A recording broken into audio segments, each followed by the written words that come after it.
जय हिंद। मैं नीरज मेहता आप सबका स्वागत करता हूं आज के एक नई वीडियो में। और आज की इस वीडियो में हम बात करेंगे बिहार विधानसभा की तरफ से जो है यहाँ पे न्यू भर्ती निकाली गई है, जिसमें 4 तरह का नोटिफिकेशन जारी किया गया है अलग अलग पदों के लिए। और अलग अलग शैक्षणिक योग्यता वाले जो उम्मीदवार ऑनलाइन फॉर्म फिलअप कर सकते हैं। और सभी नोटिफिकेशन में जो ऑनलाइन अप्लाई का डेट जो स्टार्ट होगा सेम टाइमिंग में होगा और सेम टाइमिंग में जो है लास्ट डेट है। तो बस आपको जो है ना पूरा वीडियो को लास्ट तक देख करके पूरा नोटिफिकेशन में जो भी महत्वपूर्ण जानकारी है वो सारा जानकारी आपको ले लेना है।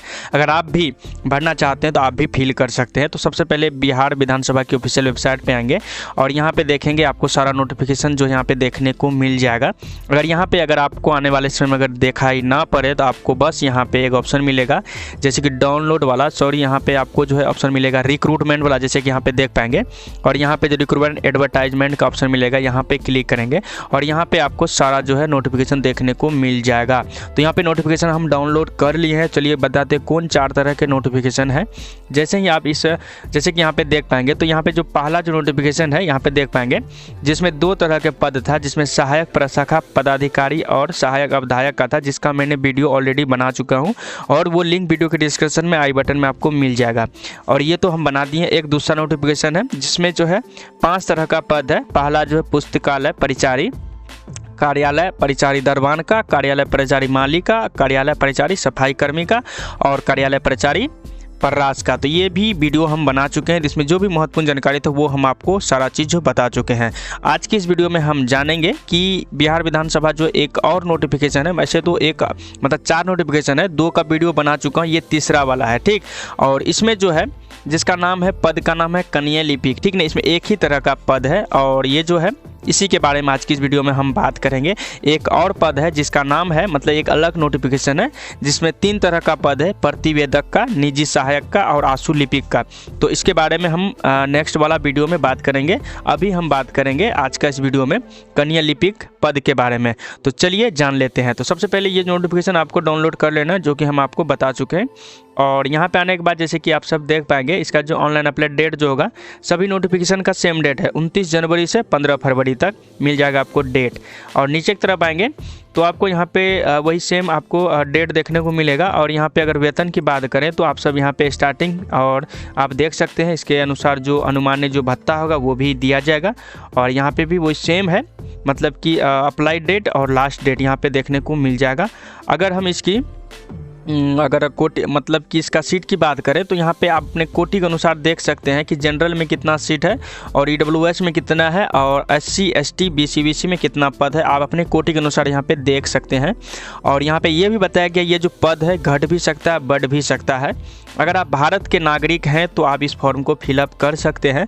और यहाँ पे ध्यान देना है, अगर आपकी शैक्षणिक योग्यता राज्य सरकार द्वारा या फिर केंद्र सरकार द्वारा मान्यता प्राप्त बोर्ड, इंटरमीडिएट परिषद या बोर्ड से किसी भी विषय में इंटरमीडिएट या किसी विषय में इंटरमीडिएट अथवा समकक्ष उत्तीर्ण है तो आप इसे फॉर्म फिलअप कर सकते हैं। एक शब्द में समझिए, भारत के नागरिक हैं, अगर आप इंटर पास हैं तो आप जो है इस फॉर्म को फिलअप कर सकते हैं। अपना कोटि को यहाँ पे ध्यान दे देंगे, कोटि में आपका जो है किस कोटि के आप हैं और उसमें जो है पद है या नहीं है। उसके बाद आरक्षण की अगर बात करें तो आरक्षण यहाँ पे सिर्फ उसी को मिलेगा जो कि बिहार के ओरिजिनल निवासी, मतलब मूल निवासी हैं। अगर बिहार के बाहर के अगर निवासी हैं तो उन्हें जो आरक्षण का लाभ नहीं दिया जाएगा। और अगर आप बिहार के मूल निवासी हैं तो आपको दावा करना पड़ेगा कि आप जो है बिहार के मूल निवासी हैं और उसके लिए आपको डोमिसाइल सर्टिफिकेट भी अपलोड करना होगा। और नीचे की तरफ आएंगे, यहाँ पे ये बताया गया कि अगर आप SC या फिर ST कैटेगरी के उम्मीदवार हैं तो आपके पास 2 तरह का प्रमाण पत्र होना चाहिए। पहला जाति प्रमाण पत्र, अगर आप महिला अभ्यर्थी हैं चाहे अविवाहित हो या विवाहित हो तो आपका जो जाति प्रमाण पत्र होगा ये पिता के अस्थाई एड्रेस पे, मतलब कि पिता वाला जो अस्थाई जो पता से आपका बना हुआ होना चाहिए। एक और जिसका नाम है अस्थाई डोमिसाइल, मतलब कि निवास प्रमाण पत्र भी आपको लगेगा अगर आप SC ST कैटेगरी के हैं। और अगर आप बिहार के हैं तभी आपको ये निवास लगेगा, अगर बिहार के नहीं हैं तो फिर आपको नहीं लगेगा। अगर बिहार के हैं तो जाति भी लगेगा, अगर बिहार के बाहर के हैं तो फिर आपका फॉर्म जनरल में ही जो फिल किया होगा।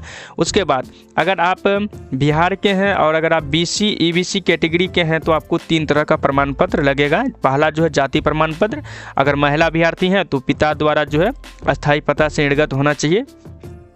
और दूसरा निवास प्रमाण पत्र, और तीसरा जो क्रीमी लेयर रहित के अंतर्गत अगर आप आते हैं तो आपका NCL प्रमाण पत्र लगेगा। और यहाँ पे ध्यान देंगे ये बिहार सरकार का जो है वैकेंसी है, इसलिए बिहार सरकार वाला नॉन क्रीमी लेयर ही आपको देना होगा, एक सेंट्रल वाला भी बनता है। और अगर आप महिला अभ्यर्थी हैं तो फिर पिता का जो एड्रेस पे आपका होना चाहिए। और यहाँ पे एक बात और आपको ध्यान रखना होगा, ये अगर आप BC या फिर EBC पिछड़ा वर्ग या अत्यंत पिछड़ा वर्ग के कैटेगरी के अगर आप अभ्यर्थी हैं तो आपका जो ये जाति प्रमाण पत्र है, निवास प्रमाण पत्र है, ये NCL प्रमाण पत्र ये आपका अंचल अधिकारी द्वारा जो है ना निर्गत होना चाहिए, अंचल अधिकारी के। या फिर अगर आप SC के या फिर ST कैंडिडेट की अभ्यर्थी हैं तो फिर भी जो है आपका निवास प्रमाण पत्र, जाति प्रमाण पत्र अंचल के अधिकारी द्वारा जो निर्गत होना चाहिए। उसके बाद अगर आप EWS के अभ्यर्थी हैं तो इसमें बताया गया है कि आप दिए जाने वाला आय एवं परिसंपत्ति प्रमाण पत्र जो आप देंगे अधिसूचना के अनुसूची 1 में जो सक्षम पदाधिकारी द्वारा निर्गत आपका होना चाहिए। और ये भी यहाँ पे बताया गया है कि जो भी अभ्यर्थी हैं ऑनलाइन आवेदन में किए गए दावा के अनुसार प्रमाण पत्रों को प्रस्तुत करने की अंतिम तिथि विधानसभा सचिवालय द्वारा निर्धारित तिथि होगी। और जो आप नोटिफिकेशन में जो आपका अप्लाई डेट का जो लास्ट डेट है 15 फरवरी, तो आपका जो भी प्रमाण पत्र होगा 15 फरवरी से पहले का होना चाहिए, वही मान्य होगा। बाद वाला अगर आपका डेट रहेगा तो फिर मान्य नहीं होगा। उम्र सीमा की बात करें तो न्यूनतम सीमा आपका 1/8/2023 को 18 वर्ष हो जाना चाहिए। अगर आप जनरल के पुरुष हैं तो आपका 37 वर्ष, या फिर अगर जनरल की महिला अभ्यर्थी हैं या फिर आप BC कैटेगरी के या पुरुष हो या फिर महिला अभ्यर्थी हैं तो 40 साल आपका उम्र होना चाहिए। अगर SC ST की महिला पुरुष है तो आपका 42 साल उम्र होना चाहिए। उसके बाद नीचे की तरफ आते हैं, आपका जो ये जन्म मतलब कि जो आपका डेट ऑफ बर्थ की जो गणना किया जाएगा वो मैट्रिक या फिर समकक्ष की परीक्षा के प्रमाण पत्र में जो अंकित जन्म तिथि होगा उसके अनुसार होगा। अगर हम यहाँ पे परीक्षा की पद्धति की बात करें तो उपर्युक्त पद जो भी पद है उस पद के लिए 2 चरण में परीक्षा ली जाएगी। सर्वप्रथम आपका प्रारंभिक परीक्षा जो वस्तुनिष्ठ बहुविकल्पीय होगा OMR सीट पर होगा, ठीक, जिसमें मैट्रिक स्तर के लेवल के प्रश्न पूछे जाएंगे। इस परीक्षा में सफल अभ्यर्थियों की जो है हिंदी और अंग्रेजी टंकन जांच ली जाएगी। उसके बाद जो है प्रारंभिक परीक्षा में अगर बात करें तो प्रारंभिक परीक्षा तो आपका जो है वस्तुनिष्ठ बहुविकल्पीय होगा, जिसमें आपको अवधि जो रहेगा परीक्षा की 2 घंटे की होगी और इसमें कुल 100 प्रश्न होंगे और 100 प्रश्न के लिए कुल आपको जो 400 अंक का होगा। प्रत्येक प्रश्न आपका 4 अंक का हो जाता है। और यहाँ पे ये भी बताया गया कि प्रत्येक गलत के लिए 1 अंक की कटौती की जाएगी। 100 प्रश्न रहेगा, 400 अंक का, प्रत्येक प्रश्न 4 अंक का। अगर आप एक गलती करते हैं तो 1 अंक आपका कट जाएगा सही में। और ये जो भाषा की बात करें तो ये आपका अंग्रेजी हिंदी दोनों माध्यम में होंगे। अगर अंग्रेजी हिंदी के प्रश्न अगर कोई भिन्नता होती है तो यहाँ पे अंग्रेजी के प्रश्न को ही जो है सही माना जाएगा, ठीक, हिंदी को नहीं। और यहाँ पे जैसे कि देख पाएंगे सामान्य अध्ययन से आपको 50 प्रश्न पूछे जाएंगे, सामान्य विज्ञान गणित से 20 प्रश्न रहेंगे, मानसिक क्षमता जांच एवं तार्किक विचार से जो प्रश्न रहेंगे उसमें टोटल आपको 30 अंक रहेंगे। और यहाँ पे आपको अनिवार्य रूप से अगर आप सामान्य वर्ग के हैं तो 40%, अगर आप पिछड़ा वर्ग के हैं तो 36.5, अगर अत्यंत पिछड़ा वर्ग से हैं तो 34, या फिर SC ST हैं, महिलाएं हैं तो आपको जो है 32% अंक जो है प्राप्त करना अनिवार्य है। उसके बाद जो है आपका प्रारंभिक परीक्षा में जो प्रश्न रहेगा जो कि हम पहले भी बता चुके हैं, सामान्य अध्ययन और यहाँ पे सामान्य विज्ञान और ये आपका गणित हो गया, मानसिक क्षमता हो गया। उसके बाद आपका होगा टंकन जांच परीक्षा। और टंकन जांच परीक्षा में ये बताया गया है कि जो भी कुल उपलब्ध रिक्ति जो भी पद है उसके जो है ना 10 गुना संख्या के बराबर निर्धारित अर्हतांक मतलब जो भी प्राप्त करने वाले अभ्यर्थियों का चयन जो है टंकन जांच परीक्षा हेतु किया जाएगा। और यहाँ पे जो हिंदी और अंग्रेजी की टंकन जांच परीक्षा 30 शब्द प्रति मिनट के हिसाब से वांछनीय रहेगा। और इसमें यह भी बताया गया है कि जांच परीक्षा जो 10 मिनट की होगी और टंकन में हुई गलती में 1.5% छूट अनुमान्य है। और यह परीक्षा आपका जो है कंप्यूटर पर ली जाएगी। उसके बाद आपका मेधा सूची जारी किया जाएगा और मेधा सूची जो जारी होगा टंकन परीक्षा में योग्य पाए गए अभ्यर्थियों की मेधा सूची प्रकाशित की जाएगी। तो मतलब आप सफल होते हैं तो फिर आपका हो जाएगा।